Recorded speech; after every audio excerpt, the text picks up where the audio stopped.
Hey viewers. Hey, so today we are going to talk about the trade-off of adding weight versus, well, kind of just leaving it stock. This vehicle out of the box is extremely capable and really kind of surpassed all of my expectations, especially for a 124 scale crawler. This thing will go just about anywhere and do just about anything in its stock platform. These tires here are actually probably one of the best tires that these came out of the box with, other than the fact that they are one of the smallest tires offered out of any of the available models.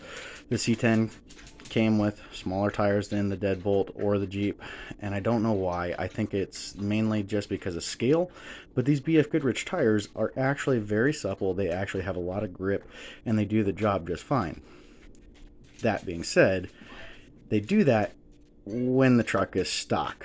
So as we start to add more weight, because everybody seems to want to add weight to get the center of gravity as low as possible and create more traction, which really isn't needed up until the point we add weight.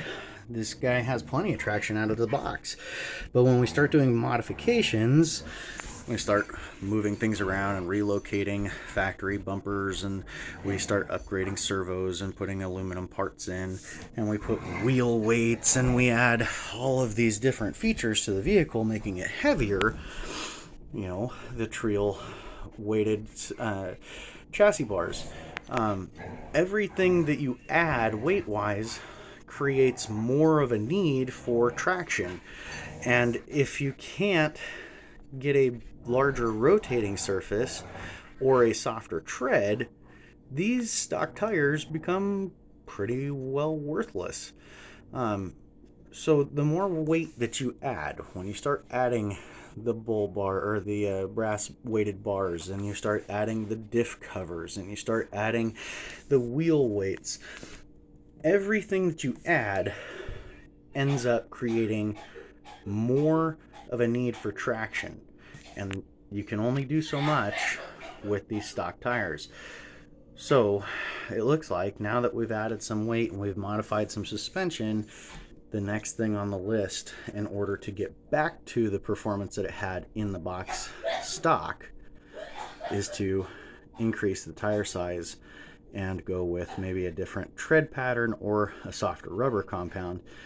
Because we've made it heavier, now we have less traction, if that makes any sense. I take this thing out and it does not want to do the same courses that it did when it was bone stock. And they aren't crazy courses either. The difference is that now that it's got the added weight and everything wants to stay stationary on the ground, we end up with ground clearance issues. We end up with it just really not wanting to push forward and do the same things that it was supposed to, or that it did before we modified it.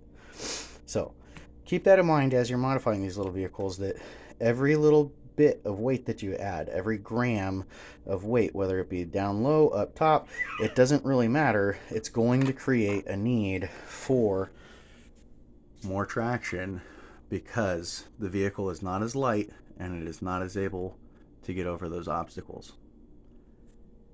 Anyway, hope you enjoyed that video.